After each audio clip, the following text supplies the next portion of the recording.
Bom dia a todos. Estamos aqui, então, para abrir os trabalhos de Cápsula 2, a Mátria contra o Estado Piromaníaco.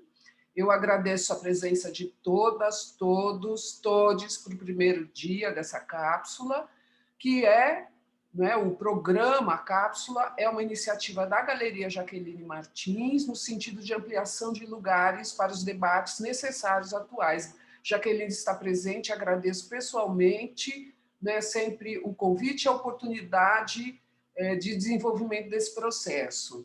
Eu também agradeço a presença dos nossos inúmeros parceiros, dos seus representantes e de outros indicados e convidados aqui para participar em nosso debate.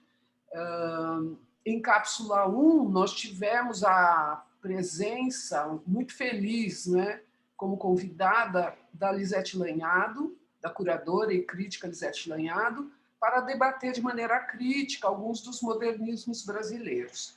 Em Cápsula 2, Lisete Lanhado assume também a curadoria desse projeto, para minha alegria, para a alegria de todos nós que estamos aqui trabalhando junto à galeria.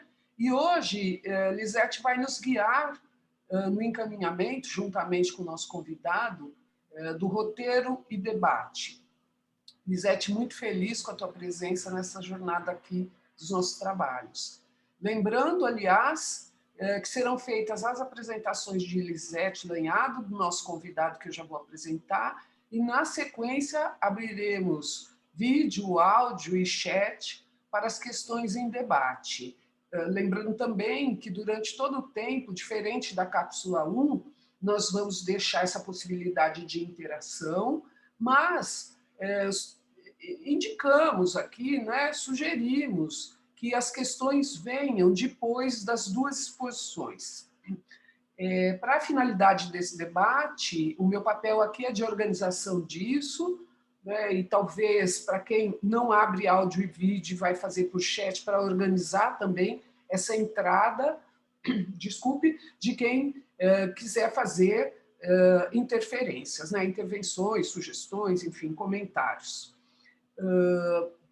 Porém, peço também a todos que durante as apresentações mantenham o áudio fechado, para evitarmos as interferências sonoras que às vezes são bastante fortes. Também sugiro para quem tem algum problema de conexão, às vezes fechar o vídeo colabora, para uma boa transmissão.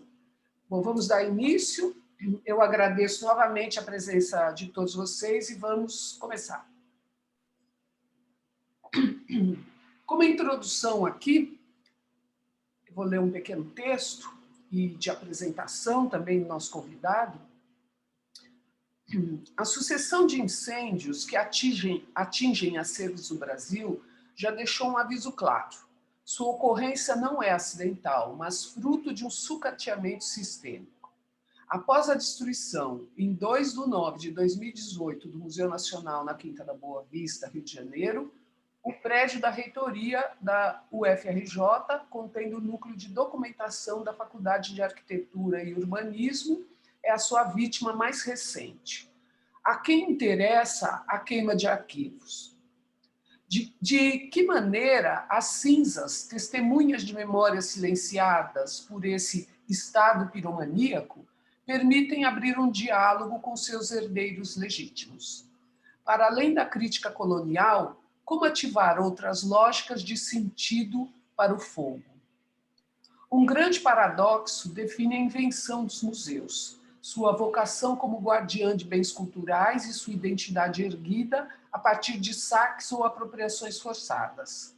Acervos roubados ou doados, entre aspas, representam a cultura de povos originários ou são procedimentos de, entre aspas, totemização? Temas como direito ao luto e funeral de objetos e a júri, trabalho em equipe entre curadoria indígenas e outros, serão abordados nessa dupla jornada em que o artista e ativista indígena Demilson Baniwa abre um campo de possibilidades para constituir acervos, incluindo novas narrativas críticas e iniciar a árdua tarefa de superação de traumas que aguardam reparação. Nascido em Barcelos, no interior do Amazonas, Denilson Baniwa é indígena do povo Baniwa. Atualmente vive e trabalha em Niterói, no Rio de Janeiro. Como ativista pelo direito dos povos indígenas, realiza desde 2015 palestras, oficinas e cursos, atuando fortemente nas regiões sul e sudeste do Brasil e também da Bahia. Em 2018, realizou a mostra Terra Brasilis, o agro não é pop, na Galeria de Arte da Universidade Federal Fluminense, também em Niterói, como parte do projeto Brasil à Margem, promovido pela universidade. No mesmo ano, participou da residência artística da 4ª edição do Festival Corpus Urbis, realizados no Oiapoque, no Amapá. Esteve em exposições no CCBB, Pinacoteca de São Paulo, Centro Cultural São Paulo, Centro de Artes Hélio Oiticica, Museu Afro-Brasil e Bienal de Sydney. Além de artista, Denilson também é publicitário, articulador de cultura digital e hackeamento, contribuindo para a construção de uma imagética indígena em diversos meios, como revistas, filmes e séries de TV. Em 2019, foi indicado ao Prêmio PIP e venceu a categoria online do prêmio. Denilson, muito grata também, falo, acredito, em meu nome da galeria, né, de nós aqui todos que trabalhamos para o levantamento deste evento, que estamos super felizes com a tua participação nesse projeto. Muito grata. Passo a palavra agora para Lisete Lanhado e convido a todos para sábado que vem, né, antecipadamente, obviamente nós vamos voltar a falar disso, convido a todos para dar continuidade aqui ao debate de hoje. Lisete, a palavra é sua, muito grata. Obrigada, Mirtes. Obrigada a todos pela presença. Feliz de estar aqui nesse sábado. Da outra vez, a gente experimentou um formato usando um dia de semana à noite, e agora com 5 horas de diferença, para mim ficou muito tarde. Então, eu prefiro estar ao vivo com vocês do que fazer uma gravação, né? e acompanhar à distância. Então, já é o suficiente, né? O fato da gente ter que lidar com a distância do Zoom. Estou muito feliz, então, de ter o Denilson conosco, que eu considero um luxo, porque conseguimos 2 dias de brecha na agenda dele, e a gente se organizou da seguinte maneira. Hoje, vamos trazer uma série de problematizações, né? Um pouco como a Mirtes falou aí do quadro, né, de incêndios mais recentes, mas não somente. Mas na próxima semana, no outro sábado, a ideia com o Denilson é ser mais propositivo e elaborar já formas de trabalho para projetos vindouros. Quando eu digo projetos vindouros, não necessariamente esses projetos estão acontecendo, mas é um desejo de superação de uma situação como ela se encontra hoje e realmente arregaçar as mangas e em vez de simplesmente apontar problemas, mostrar como poderíamos pensar um outro museu, né? No título da cápsula 2, né, tudo foi feito junto com o Denilson, né? Há no título, né, 2 assuntos antitéticos que de cara já estão postos na mesa, que é mátria e Estado.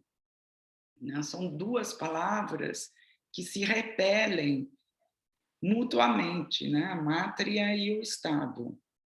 E a mátria nos levando para a vida, obviamente, e o Estado para a política, né?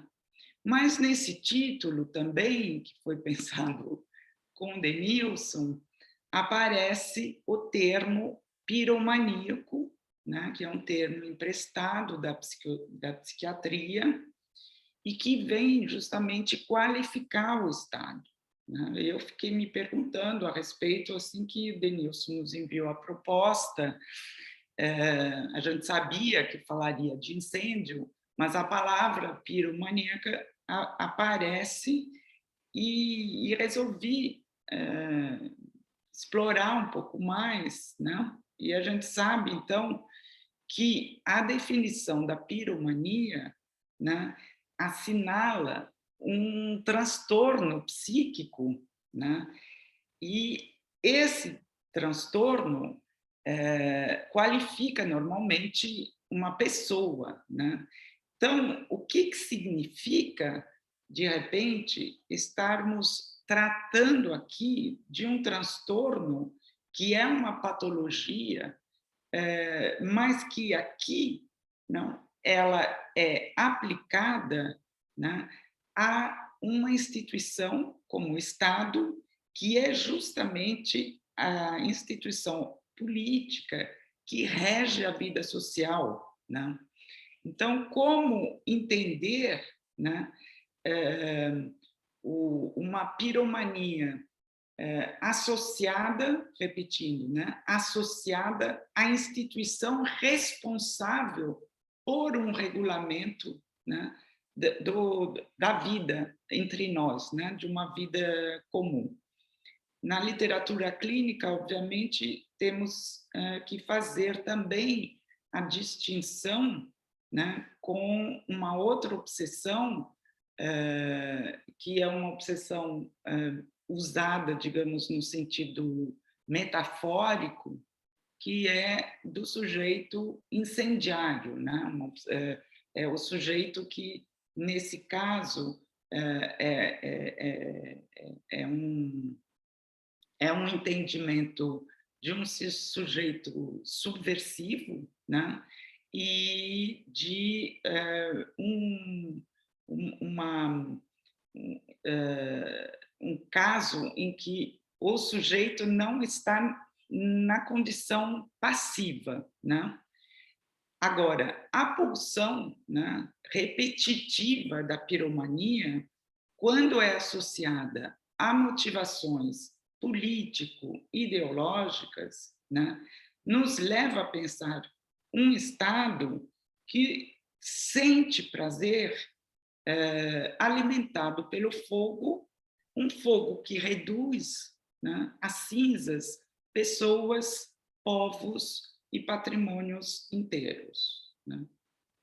Mesmo sabendo que há muitas definições de patriarcado, nós brancos já aprendemos com o antropólogo Pierre Clastre que todas as sociedades, arcaicas ou não, são políticas, né?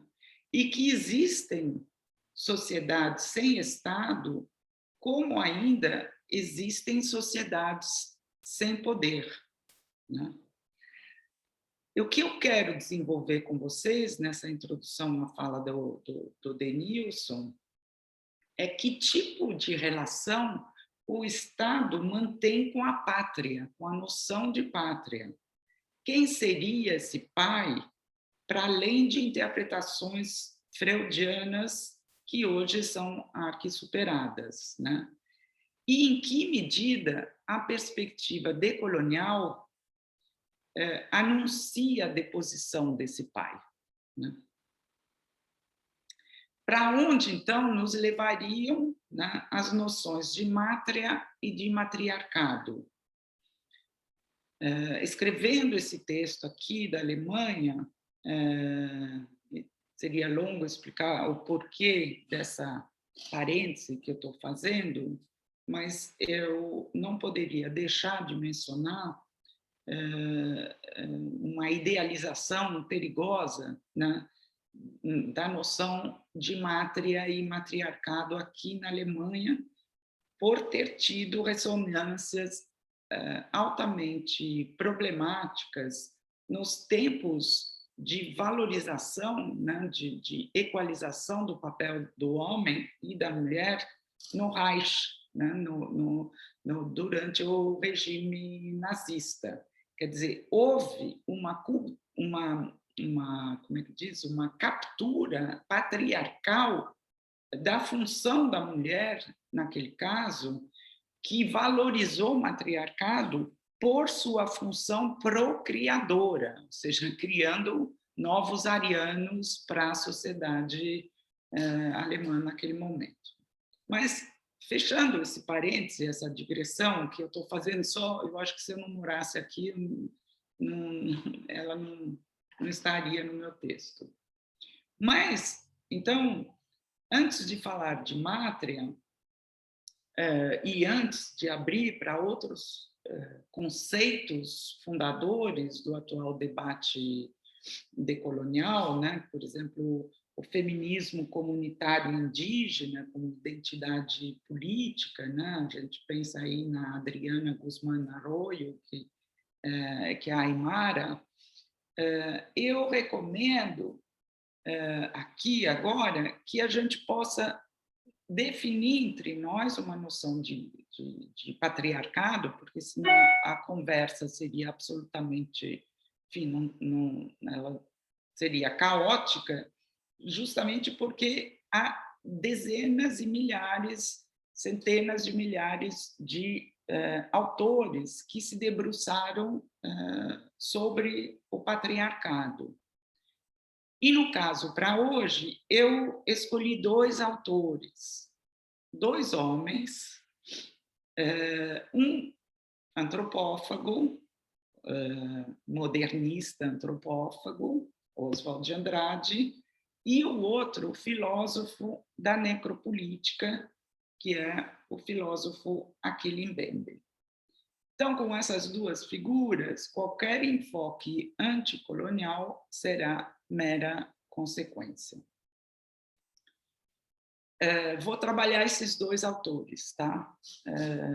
Então, isso não quer dizer que eu vou cobrir todas as definições de pátria e patriarcado. As 2 instâncias que se fazem imediatamente presentes quando a gente pensa na pátria e no patriarcado são Deus e o Estado, né?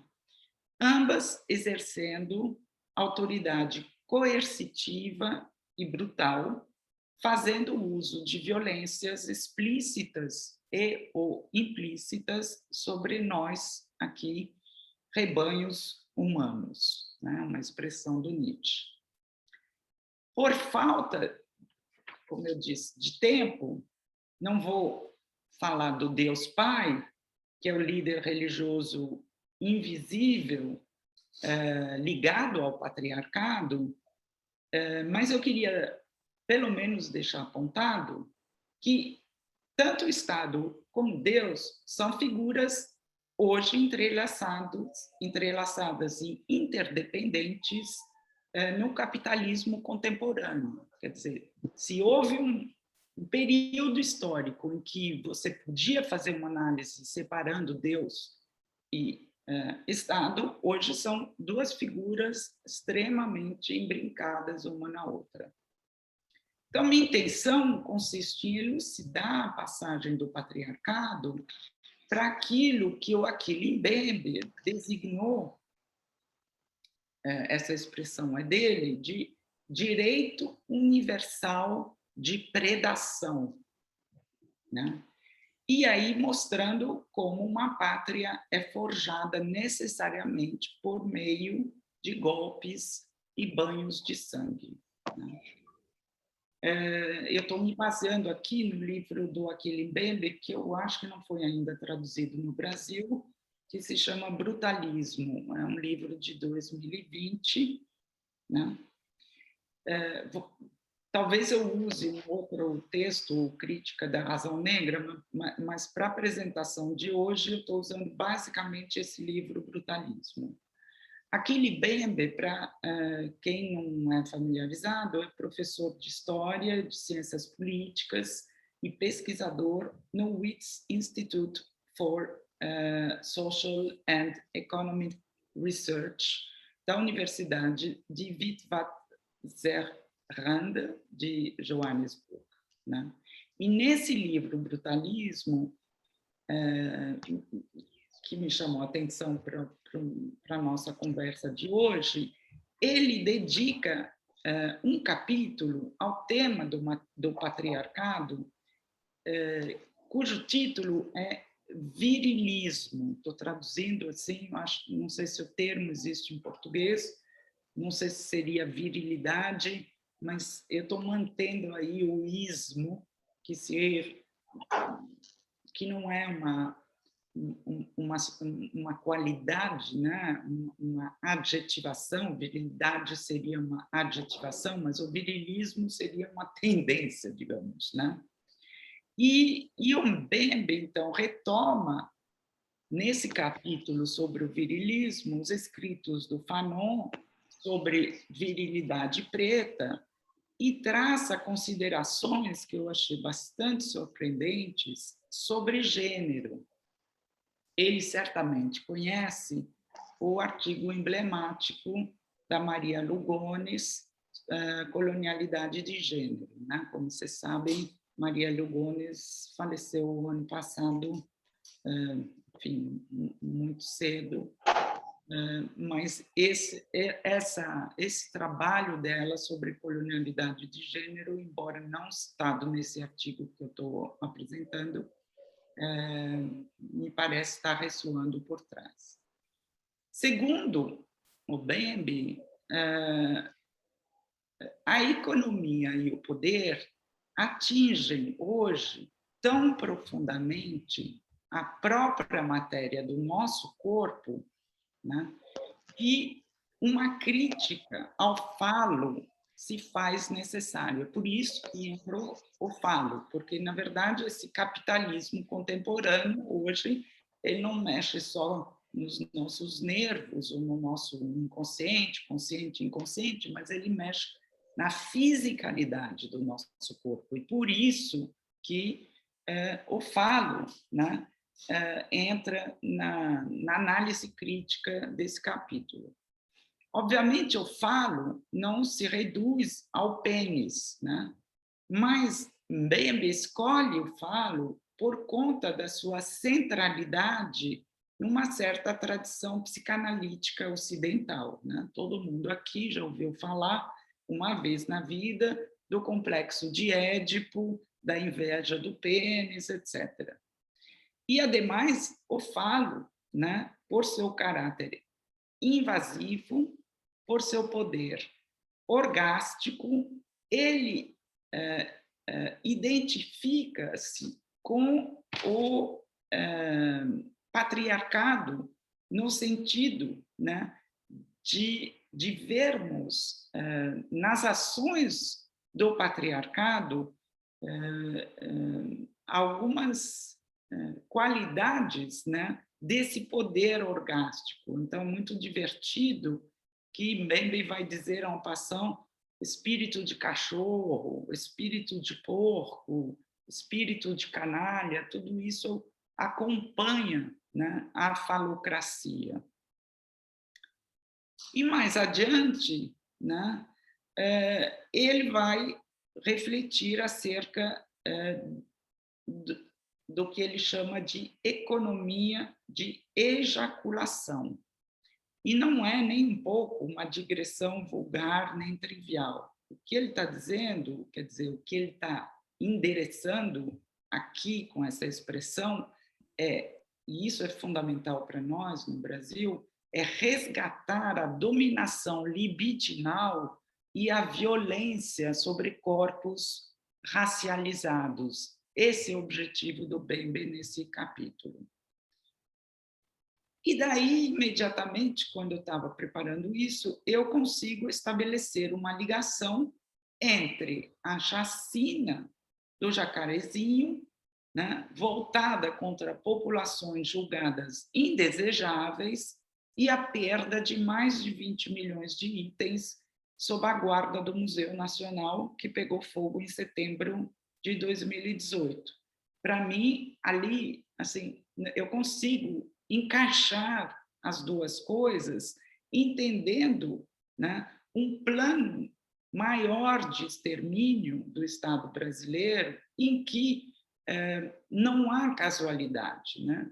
E eu acho que hoje, vocês que estão... Eu não consigo, mas eu acho que tem gente entre nós aí que está acompanhando as cenas grotescas da CPI da pandemia, né? Fica absolutamente escancarado mundialmente, né, o extermínio da alteridade do meio ambiente e da biodiversidade, né? Então, para mim, quando o Denilson diz estado piromaníaco, né, ele está considerando, acho, depois conversamos, que o fogo é apenas uma dentre tantas maneiras de desmantelar um país, como quem diz, Estado etnocida, ecocida, epistemocida, né? E para os que não sabem, então, o sufixo cida, sídio, né, vem do latim, né, quer dizer matar, imolar e derrubar. E a política de aniquilamento, que justamente vem do grego necro, uma política de morte. Então, eu repito o que a Mirtes falou na abertura desse encontro, né? Não há casualidade quando esses acidentes se repetem.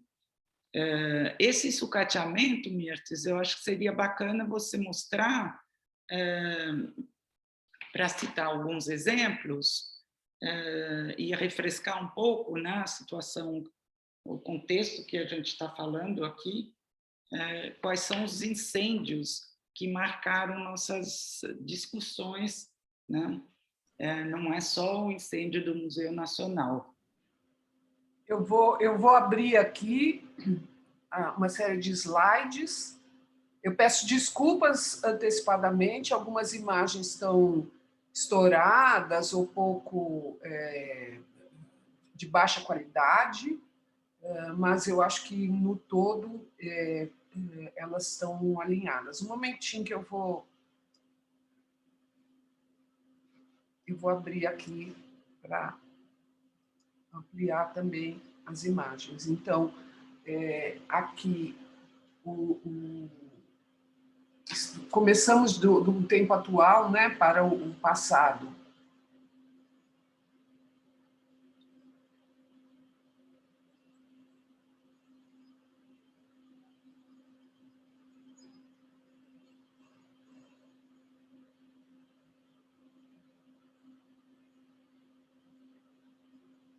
E a gente fez uma opção também de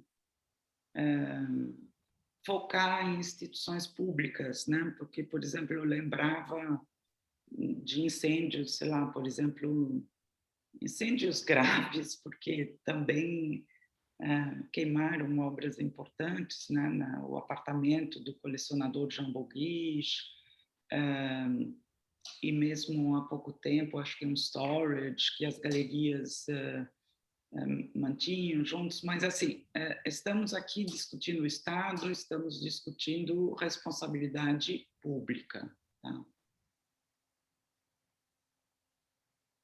Então, esses são os exemplos mais recentes na memória, eu tenho certeza que faltam muitos, né? E são os que ganharam a mídia, né? Por isso, a gente ainda acompanha os acontecimentos, isso sem contar, assim, que a gente não está falando de goteiras também, de outros males e de outras instituições que estão fechadas. O ano que vem acho que reabre o Museu do Ipiranga, não pegou fogo, mas também, enfim, o acervo ficou apartado, né, da sociedade, enfim, ninguém, né, pôde entrar no museu esses anos todos.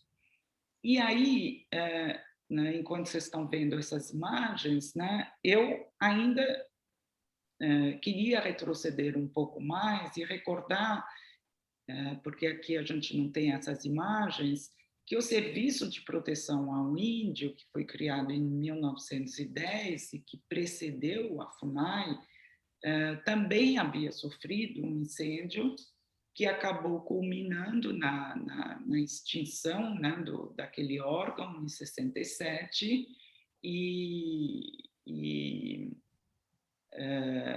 e o fogo, obviamente, consumiu a documentação administrativa. As pessoas, em geral, se preocupam com a perda, né, de obras de arte, mas documentos, né, que formam a memória, né,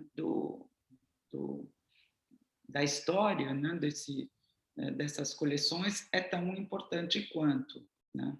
Então, perdeu-se uma parte da memória da política indigenista estatal, né, com o incêndio do Serviço de Proteção ao Índio, né? E também não esquecer, assim, que mesmo antes da Constituição Federal, né, de 88, né, quer dizer, a gente tem aí uma lente desenvolvimentista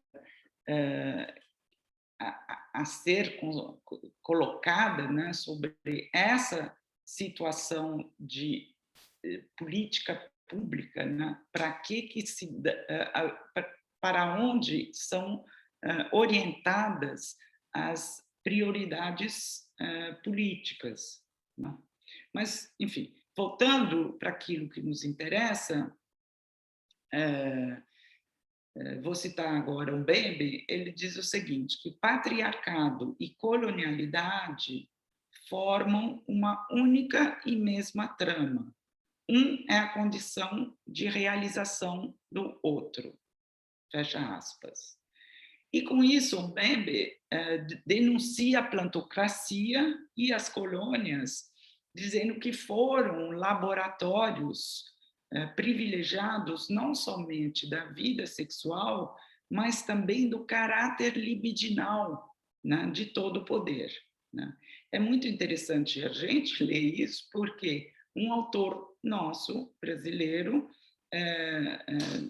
oferece, né, uma leitura radicalmente contrária. Estou pensando no Gilberto Freire, no Casagrande e Senzala, de 1936, onde o Freire localiza na Casagrande e Senzala a fundação da família brasileira, herdeira de latifúndios escravocratas, e entendendo essa vida privada, doméstica, né, dentro de uma acepção do matriarcado, né? E isso passa batido, né? Quer dizer, essa denúncia, né, da Casa Grande como laboratório de poder libidinal, né? E Bembe pergunta assim, então, que lugar ocupa a raça quando o sexo é simultaneamente objeto de gozo e de dominação, né? E mais adiante, e é nisso que eu centrei muito minha fala, ele diz que a colonialidade operada pelo Ocidente fez do acasalamento genital um encontro não somente biológico, mas cósmico, né? Então, isso constitui a borda entre natureza e cultura, né? E o questionamento de Bembe desemboca, então, no raciocínio muito interessante que nos leva ao diagnóstico da diminuição do falo, né? E um diagnóstico inédito na história da modernidade, né? Não vou entrar aqui nos fatores que levaram ao desprestígio, né, do falo, que, enfim, isso está em sincronia com a robofilia, com transplantes, com hormônios, enfim, Bembe vai analisando, né, a erotização do corpo para além, né, dos aspectos genitais, e mostrando como a era do algoritmo e do digital, né? E é muito interessante porque ele também vai transitar do animismo para as tecnologias do silício e mostrando que esse falo está perdendo centralidade, né? Nesse capitalismo tecnológico que a gente está vivendo, né? E agora, então, quero passar para o outro autor escolhido, modernista antropófago, né? Que, como vocês sabem, no Manifesto Antropófago, Oswald de Andrade havia desenvolvido a sua própria acepção de matriarcado contra o patriarcado, retomando a fase dele, né, do antropófago, que ele tinha deixado no período em que ele abraça o comunismo, mas depois, enfim, calibrado justamente com as leituras do Freud, de Totem e Tabu, em 1950 ele publica A Crise da Filosofia Messiânica, e eu vou ler apenas 2 parágrafos que nos mostram como é que Oswald entendia patriarcado e matriarcado. Tá? E estou trazendo aqui um pequeno texto do Mário Chamy, o escritor Mário Chamy. Abro aspas. Em Oswald, o patriarcado é representado pela sociedade burguesa e capitalista, centrada no direito de propriedade do dominador, na usura, na hierarquia familiar, nos vícios do homem civilizado, na especulação lógica e metafísica e na repressão dos instintos e da liberdade sexual.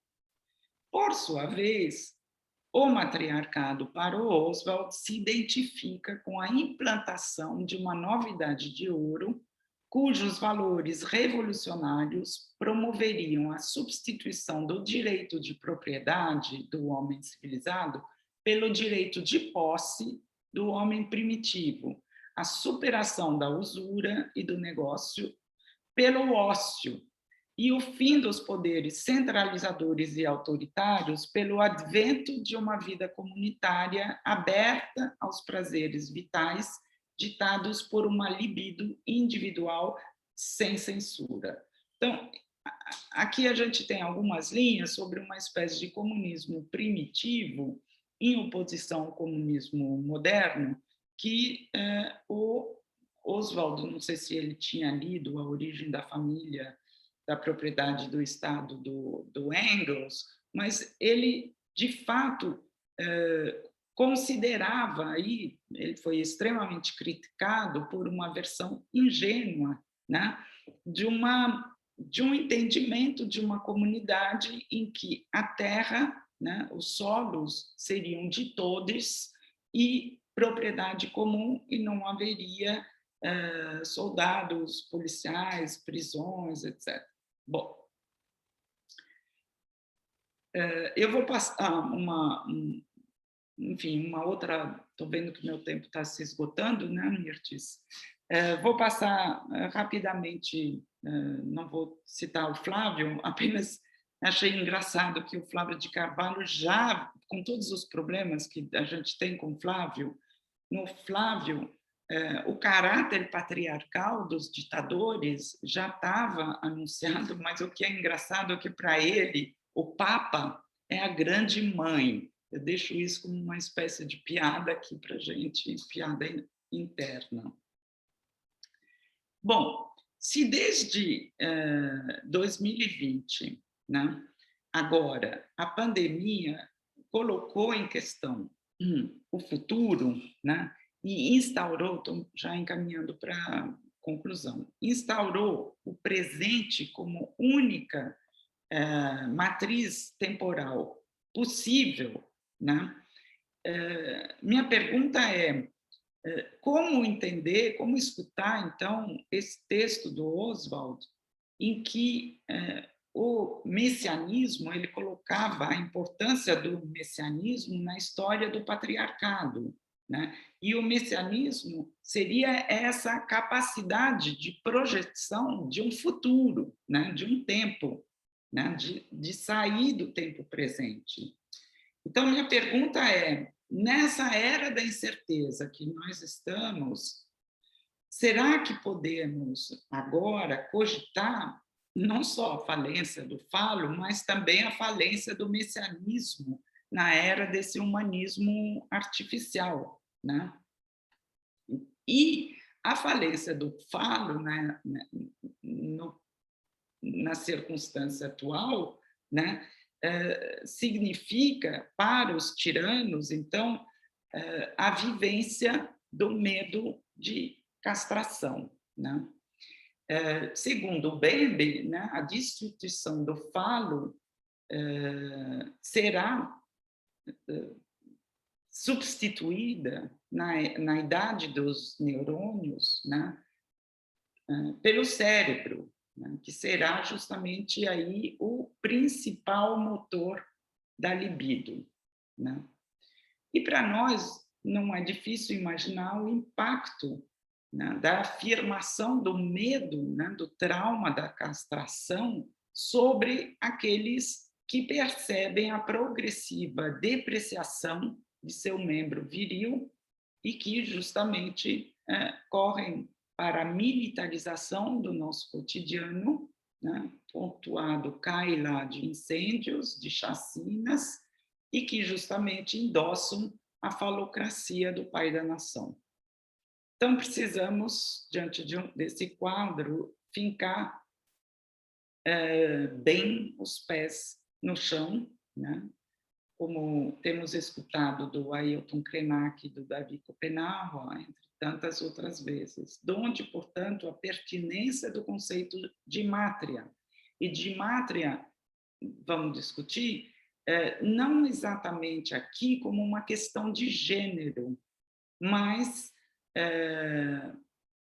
em que você teria a mulher, né, ditando as regras, como no matriarcado, mas mátria no seu sentido de produção e preservação vital. E, por isso, a mãe que dá vida, né? E quem é essa mãe? É a Mãe Terra, em virtude da urgência de adoção de uma política de cuidados e de afetos.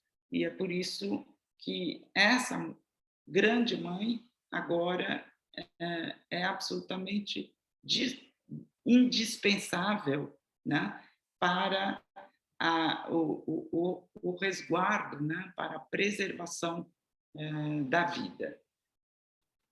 Então, Denilson, não sei, mas eu espero ter respondido a tua provocação com uma outra provocação e te deixo aí as palavras e obrigado pelo tempo aí. Obrigada, Elisete. Acho que o Denilson pode abrir o microfone. Pronto. Obrigado, Lisete. Nossa, anotei um monte de coisa aqui. Bom, então eu vou falar, né, do tema a partir dessa perspectiva indígena e com recorte muito no Rio Negro, que é de onde é a minha mátria, né? Não conseguiria falar sobre todas as perspectivas indígenas do Brasil. Bom, eu tenho um slide que vai servir mais como talvez um disparador da nossa conversa. Vou compartilhar minha tela aqui. Pronto. E aqui. Tá. Bom, o nosso título, né, como a Lisete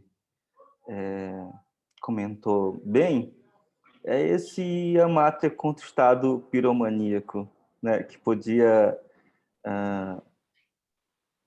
ser outro, mas a gente escolheu esse porque acho que o próprio título já provoca pensamentos diversos, né? O que eu gostaria de conversar com vocês?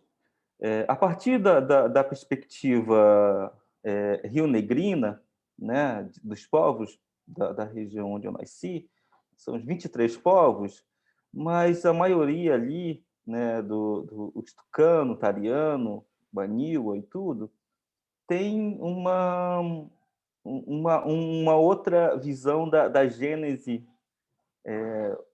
do planeta, né? Ao contrário do cristianismo, onde Deus, homem, criador e tudo, né? Nos povos do Rio Negro, a grande a grande criação do cosmos, ela se dá a partir de uma mulher, né?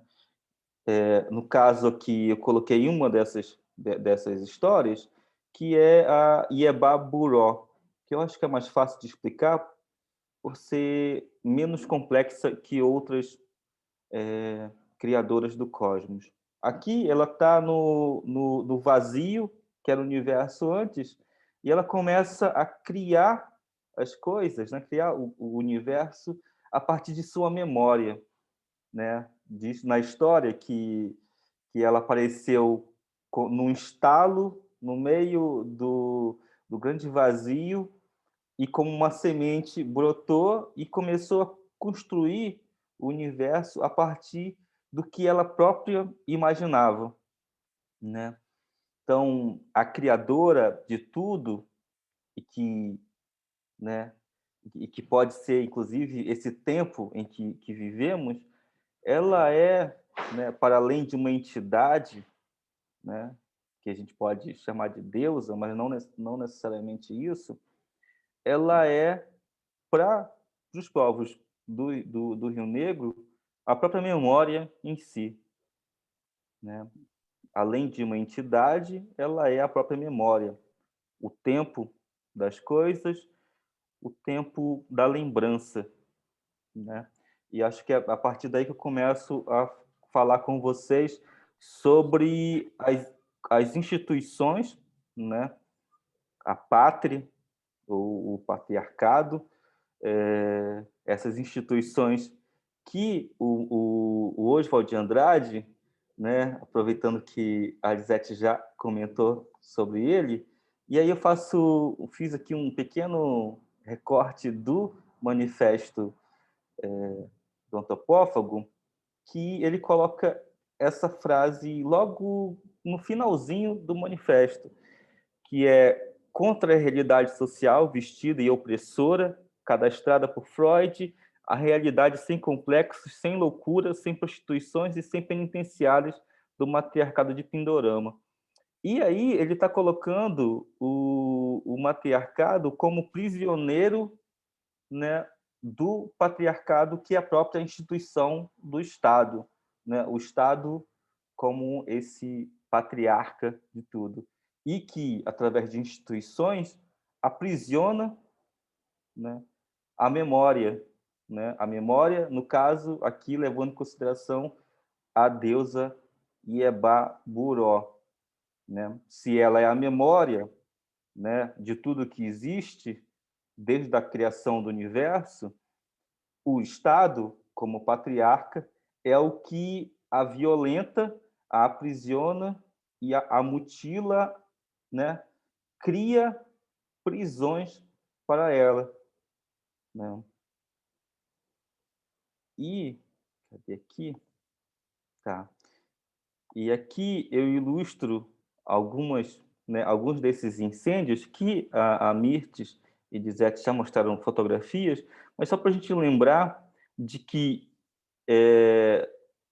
esse estado, esse estado piromaníaco, né, ou esse estado ah, que não que não aceita diversidades e memórias plurais, ele tenta a todo custo apagar essas memórias, né? Seja com apagamentos físicos, como mencionado pelo Lisette, né, da última chacina que teve no Rio de Janeiro, do Jacarezinho, e quando não satisfeito com o apagamento físico, né, da diversidade, da pluridiversidade, ele ataca o que há de memória. E os lugares que guardam memórias, ou que salvam guarda, né, essas memórias plurais do Estado do Brasil, da construção desse território, né, são essas instituições que o Estado controla, né? E é onde os povos do Rio Negro, por exemplo, poderiam resgatar esse prisioneiro do Estado, né, que está em forma de acervo nessas instituições. E aí que a gente começa a falar sobre repatriação, né, e temas assim. E o Estado, né, como esse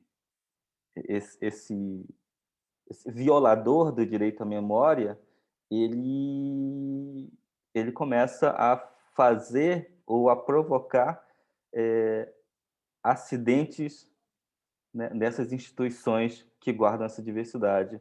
E aí são diversos, né? Acho que o mais trágico em si é o incêndio, né? Que é quando se aniquila a possibilidade do resgate.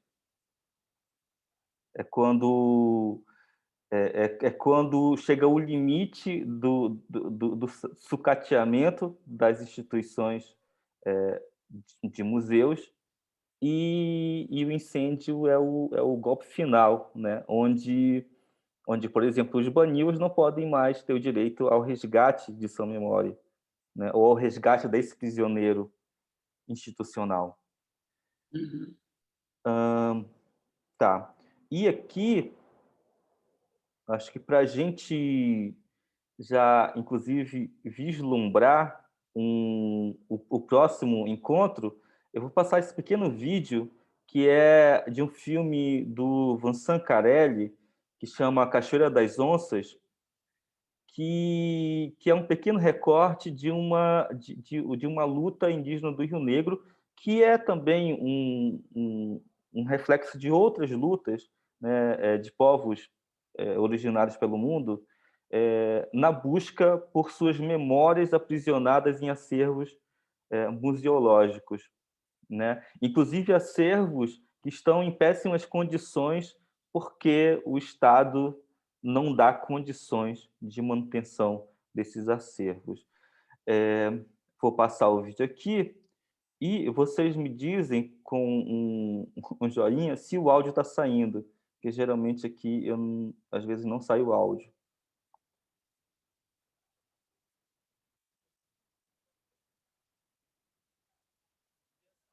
Tá. Como é que eu faço aqui para o áudio?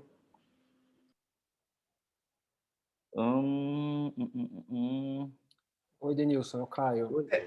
Oi. Quando você escolhe a tela que você vai compartilhar, embaixo tem um botãozinho que você seleciona compartilhar o áudio também. Então eu vou só sair aqui e vou voltar, né, para compartilhar o áudio. Vamos lá. Me desculpem por esse compartilhar o som do computador. Ok. Pronto. Acho que agora vai funcionar. Ops. Tá. A primeira maloca que foi destruída foi a maloca do Nicolau, do meu avô, né? Do meu avô. Ele dizia assim, né? Olha, Nicolau, é o seguinte, você que aceitou a nossa religião, em primeiro lugar, eu queria que você destruísse a sua maloca, né? Você sabe muito bem que essa cultura que vocês estão tendo hoje em dia, né, no meu ponto de vista, é diabólica, né? É diabólica, né? E devagarzinho ele foi tomando algumas coisinhas, por exemplo, ele dava alguma coisinha, arroz, feijão, e começava a tirar as peças ornamentais, né? Foi tirando, e no final ele tirou tudinho, né?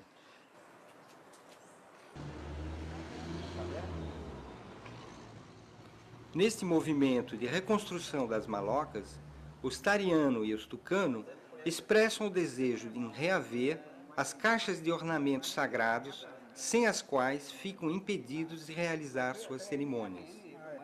O processo de devolução dos ornamentos depositados no Museu do Índio em Manaus e no Museu Dom Bosco em Campo Grande contribui com o projeto de revitalização cultural em curso em Iauareté.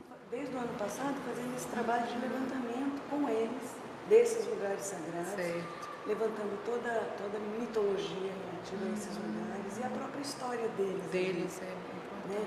E isso, aqui no museu, é, digamos, um pouco a culminância desse processo. É justamente isso que nós estamos aqui para poder ver o que a gente pode encontrar aqui nesse museu de Manaus. É bom que a senhora nos mostre tudo que foi trazido de lá, ou de Pai de Cachoeira, ou de Iauareté, de Sana. Nós queremos ver presente tudo isso. Para verificar o que tem aí.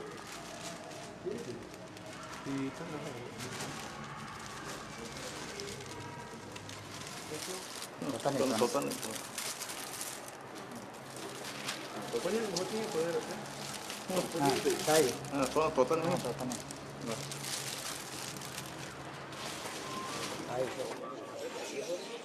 O IFAM, por intermédio do Departamento de Patrimônio Imaterial, se propõe a fazer o registro da Cachoeira de Iauareté como patrimônio cultural brasileiro, a contribuir com a reconstrução das malocas tradicionais e com o repatriamento dos ornamentos sagrados, e, finalmente, a contribuir com o desenvolvimento de atividades voltadas à transmissão dos conhecimentos tradicionais.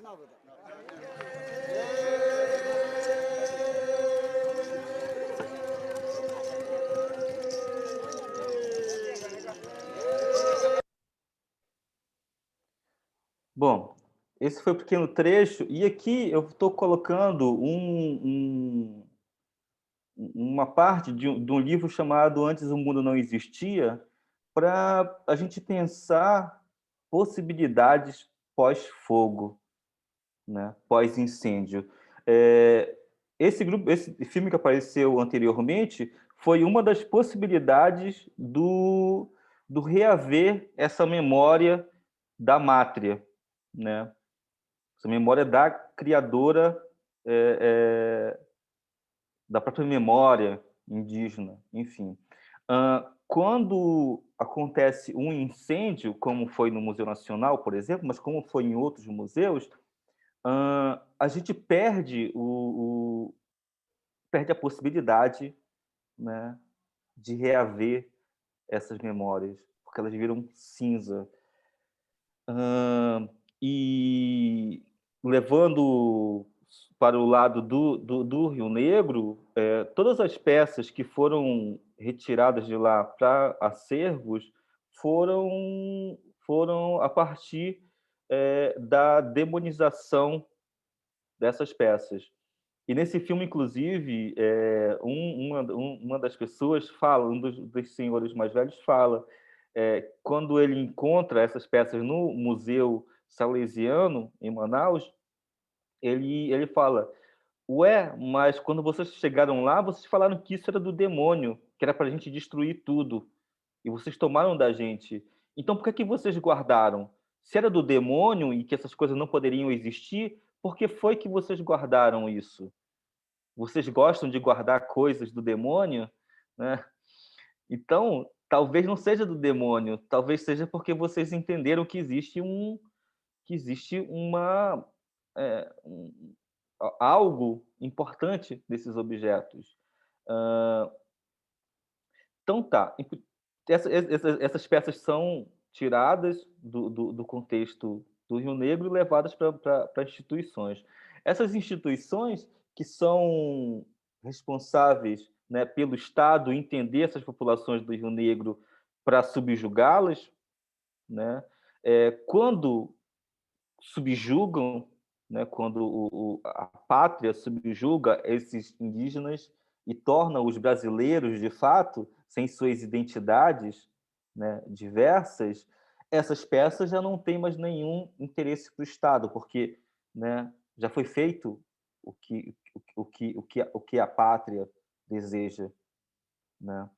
Então, o interesse passa a ser do acervo, passa a ser da própria instituição, enquanto pesquisadores, né, enquanto grupo da universidade, enfim, e de quem, em teoria, seria os detentores do direito àquele material, que são os indígenas, no caso do Rio Negro.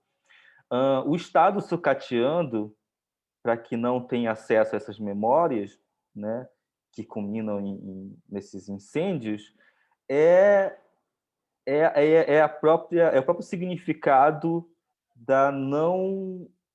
do não desejo que esse território seja plural, né? Seja um único povo ou um único resultado da mistura das três raças, como como muita gente acredita. Enfim, e aí, pensando isso, tem uma provocação para o nosso próximo encontro, inclusive, que é o entendimento do incêndio diferente de um Estado destruidor, né? No Rio Negro, mas em outras regiões do Brasil, existe uma tecnologia indígena que chama coivara, que é a destruição de um espaço no meio da floresta para o plantio da roça, né? Essa coivara, ela acontece a partir de um incêndio, né? E depois o trabalho de reconstrução ele é coletivo, o que lá chama de ajuri.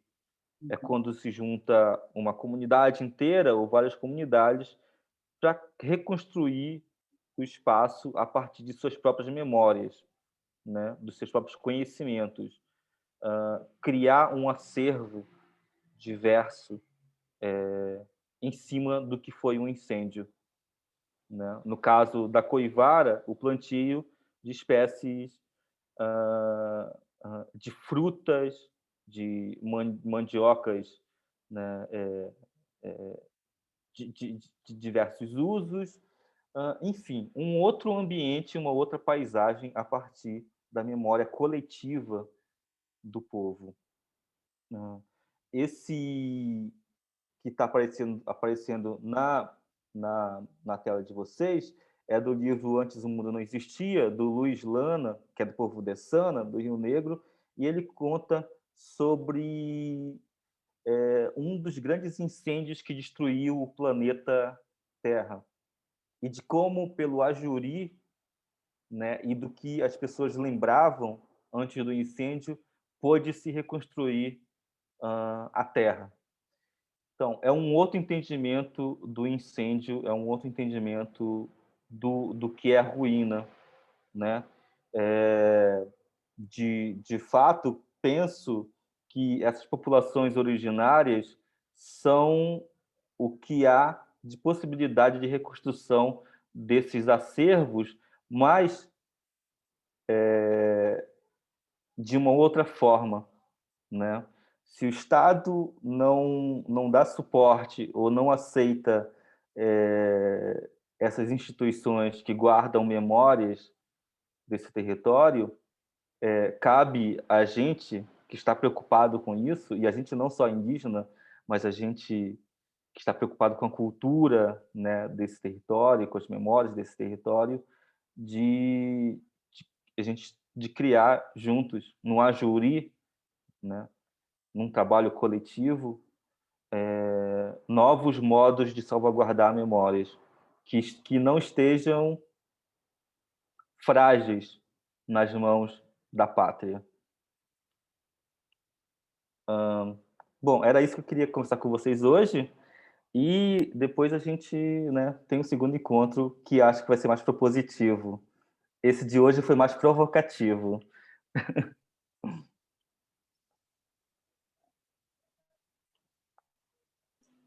Obrigada, Denilson. Eu tenho algumas pontuações aqui no chat. Eu, em princípio, convidaria os autores, eu vou apontar, né, para que eles se manifestassem via, talvez, o áudio e, se possível, o vídeo, mas sabemos que, às vezes, isso não é possível. Se não, eu leio essas 3 anotações que eu fiz aqui, vou voltar para elas, acho que para começar a esquentar a nossa conversa, né? E volto aqui a agradecer Denilson e Lisete pelas provocações, e eu acho que elas um pouco funcionaram para essa discussão. Então, a primeira, vou fazer um pequeno resumo, talvez, né? É de Kadik, falando do fogo no Pantanal, né, como uma questão importante, né? A biodiversidade aí é que está sendo atacada, né? Depois, Ana Vaz fala da necessidade de redefinir, é um debate intenso e me parece antigo, mas nunca resolvido, que é a necessidade de redefinir a noção de patrimônio, né? E ela pontua, Ana, se você quiser falar também, eu de novo convido vocês a falarem, né? Ela pontua a preservação que o museu faz, o museu, né? Esse instrumento histórico da modernidade e colonialidade, como sabemos, passa a preservar a morte e a necessidade mais urgente é a preservação da própria vida. Acho que a Ana, lá no começo, né, apontou para algo que permeou aqui a fala de Lisete e de Denilson. Por fim, mas por fim não, porque eu já vi que tem outra questão. Há uma outra questão de Gucrigo, que pede para o Denilson falar do trabalho da exposição da Pinacoteca Vexua, que inclusive usa de cinzas. Vou ler mais 2 que chegaram depois, entendendo... Não, calma. Oi? Deixa o Denilson responder essa, senão a gente... tá bom, pode ser. Deixa eu só marcar, para eu não me perder, gente, porque ler, né? Ler, olhar, ler, anotar, pronto, já os 2 neurônios acabaram. Pode falar, Denilson, fique à vontade, por favor. Desculpa. Eu vi que as perguntas foram várias mesmo. Bom, acho que para responder né, do trabalho da Vexua, é legal porque foi, né, a gente utilizou, inclusive, na chamada para o Cápsulas. Esse trabalho, ele é justamente essa provocação para uma chamada de um ajuri, né, de um trabalho coletivo, onde pesquisadores, professores, antropólogos, historiadores, indígenas, uma equipe multidisciplinar, se a gente pode chamar assim, para a gente trabalhar junto, para repensar justo que tipo de instituição a gente quer a partir de agora, né? Se é como, acho que foi a Cadiz que falou, se essa instituição que promove o culto à morte e a conquista, né, desse território, ou se é onde a gente possa, entre aspas, cultuar uma memória viva, ativa, né, e que inclusive está em constante modificação. Né? O trabalho da Pinacoteca, que chama Nada que é Dourado Permanece, e isso, né, o nome já diz sobre as mudanças que acontecem e que a gente não pode criar uma instituição estática, né, com caixinhas aprisionadoras, né, que é preciso sempre estar repensando as coisas. Esse trabalho ele tem 3 partes, né, que fala sobre memória. A primeira parte, que é o plantio das plantas fora da Pinacoteca, né, que provoca a instituição, né, é uma provocação direta à instituição, e ali, no caso, a Pinacoteca como um símbolo de todas as instituições museológicas, né, sobre até que ponto a gente está disposto que o nosso espaço seja invadido, né? E que cause um desconforto, inclusive dentro do nosso próprio lugar, né? Ali, fechar o estacionamento foi chamar atenção para um espaço onde, por exemplo, impediu a entrada de pessoas e de funcionários, né? Porque os funcionários não podiam entrar mais com o carro ali. Então, é uma provocação à instituição. Até que ponto a gente está disposto ao externo, né? E também as plantas ali são essa coisa da efemeridade, né, do que a gente acha que é perene, né? Eu, quando vim morar no Rio de Janeiro, eu fui no Museu Nacional muitas vezes. E eu conheço muita gente do Rio de Janeiro que nasceu no Rio de Janeiro e cresceu aqui, vive aqui, e nunca foi. E quando eu chamava, vamos lá, não, mas aí um dia eu vou, não, eu vou quando der tempo. Parece que essas instituições, por serem bem coloniais e bem assentadas no discurso colonial, parece que elas são eternas, né? E que a gente vai adiando conhecer e reconhecer, em primeiro lugar, essas instituições, achando que elas vão durar para sempre, né? Então, é um estado efêmero, né? Um estado da coisa efêmera dentro de um estado, né? Que não suporta essa diversidade. E o segundo trabalho, que são ali, de novo, o reaprisionamento das cinzas dentro de potes, né? Dentro de vitrines, ali no caso, é o sentido de transformação mesmo, né? Que a gente fala, voltando à deusa da memória lá, a gente fala que o acervo foi perdido, ele foi perdido fisicamente, né? Mas ele ainda existe, se a gente for, pelo menos no Rio Negro, ele ainda existe na memória, e é possível ainda reconstruir isso se a gente não deixar os anciões morrerem também, né? E esses anciões é a última parte do trabalho na Pinacoteca, que é o Terra Preta de Índio. Terra Preta de Índio é um termo geográfico, geológico, não sei agora, mas nossa, esqueci agora o nome da coisa, mas ele é uma definição de um espaço ocupado há milênios de anos por pessoas. Então, é a memória perene, né? É a memória que perdura por 5, 6 mil anos, né? Que é possível ainda recontar a história, por exemplo, do território amazônico, centenas de anos antes da chegada dos primeiros europeus aqui. Então, o trabalho tem essas três partes, né? E as cinzas é o que conecta o efêmero ao perene.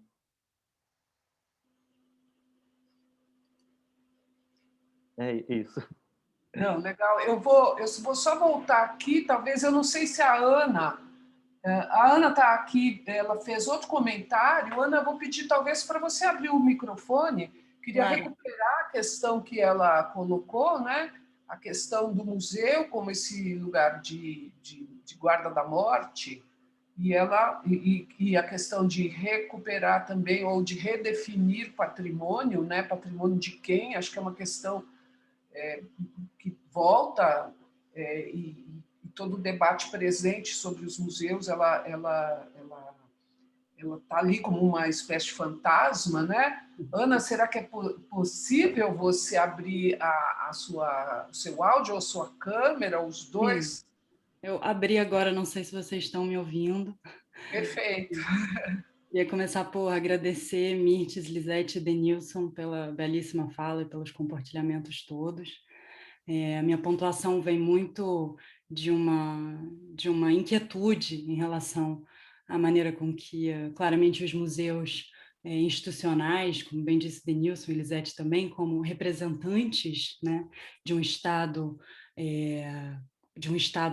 que persevera no caminho da morte, de um Estado pirotécnico, de um Estado tóxico, de um Estado que, né, como diz o Bruno Latour, tem uma relação, como os modernos têm uma relação com o tempo muito particular, enquanto, ao mesmo tempo que eles aniquilam o tempo passado, construindo sempre novas ideias de futuro, a modernidade é isso, né? Eles também insistem em criarem instituições que preservariam essa memória daqueles que eles matam continuamente, de forma quase patológica, né? Então, quanto mais se destrói, mais se preserva na forma museu, né? Na forma de livros, taxonomias, até na própria maneira com que a ciência moderna se torna também um instrumento dessa contínuo fio de colonização. Então, me interessa muito, e para mim foi muito bonito ouvir Denilson falar sobre a questão da Terra Preta, que para mim é um dos debates mais interessantes que acontecem hoje em dia, unindo arqueologia e antropologia, né, no Brasil, e também internacionalmente muitas pessoas estão estudando a Terra Preta, porque justamente ao contrário talvez daquilo que a modernidade colonial busca quando ela vai estudar outros povos, ela vai sempre à busca das suas próprias formas. Então, se não há monumento, é como se não houvesse civilizações antes da invasão europeia, né? E a Terra Preta, como um composto de origem antropogênica, mostra formas de agricultura extremamente avançadas dos povos ameríndios, que, na verdade, contradizem também todo o desejo de se ver a monumentalidade como forma única de civilização pela parte dos arqueólogos e antropólogos ocidentais, né? Então, para mim é muito interessante pensar como a Terra Preta é uma espécie de memória viva, né? É o contrário dessa ideia da memória morta, ou seja, é um elemento de memória que está no próprio solo, que está na própria terra, né? E nesse sentido, eu acho que nessa proposta vai ser interessante ver como é que isso se desenvolve na segunda cápsula, Denilson.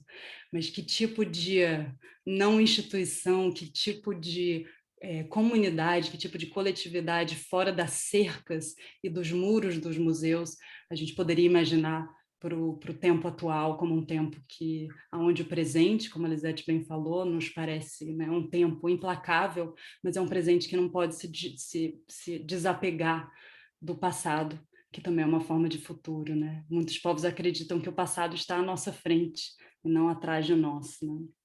Então, era só algumas colocações nesse sentido. Eu agradeço o tempo, a escuta e a partilha.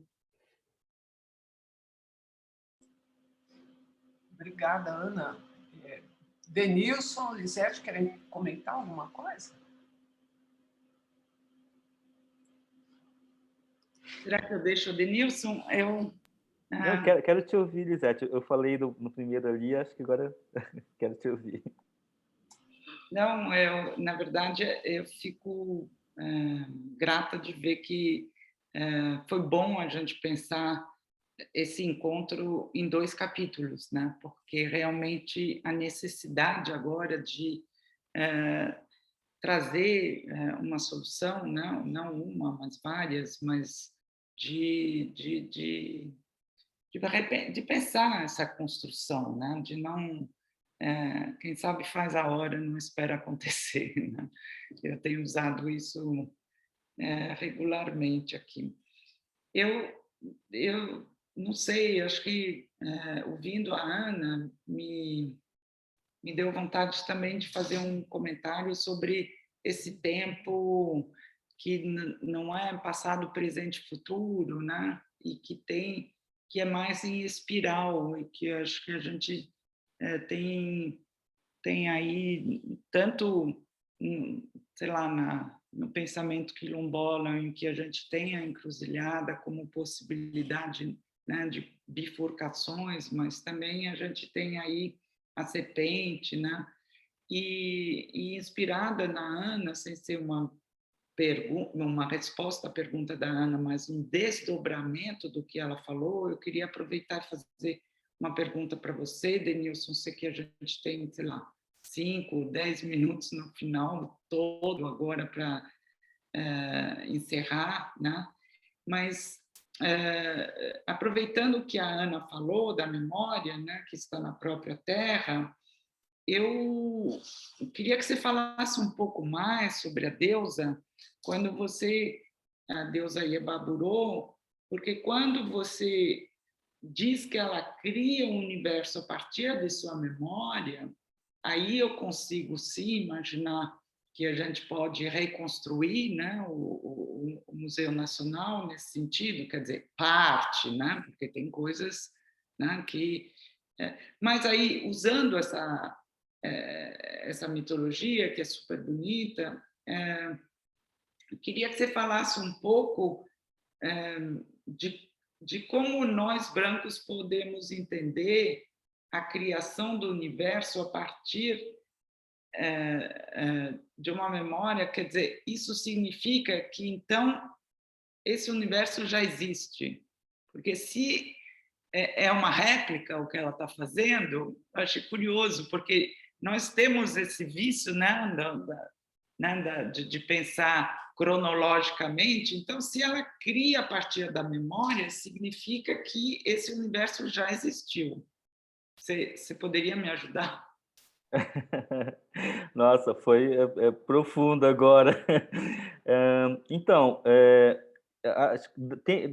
da Ebaboró, eu posso passar para mitologia Baniwa, ou para cosmogonia Baniwa. Para a gente, o universo ele é só uma parte de vários outros universos, né? Inclusive alguns anteriores ao nosso e outros posteriores ao nosso, que ainda está em criação, né? Existem pelo menos alcançáveis no Baniwa, existem 23 mundos, né? E nesses 23 mundos é possível algumas pessoas, especificamente os xamãs, pajés, né, em Baniwa, o Mariri, ele consegue andar por esses mundos, né? Daí vem o conhecimento dele sobre, né, sobre o universo, né, de cura, de cantos, enfim. Ele vai para um mundo onde existem humanos que não são humanos, que são onças, por exemplo, e aprende os cantos desses seres lá e traz para a Terra, né, para esse planeta onde a gente vive. Então, se para a gente existem 23 mundos visitáveis e outros ainda que estão em construção ou que a gente não conhece ainda, sim, é possível que esse mundo que a gente vive seja um espelho ou uma réplica ou uma recriação, né, de um outro tempo, de um outro mundo. Dos Baniwas, inclusive, a história é que a gente não nasceu nesse planeta, né? Veio de uma outra estrela que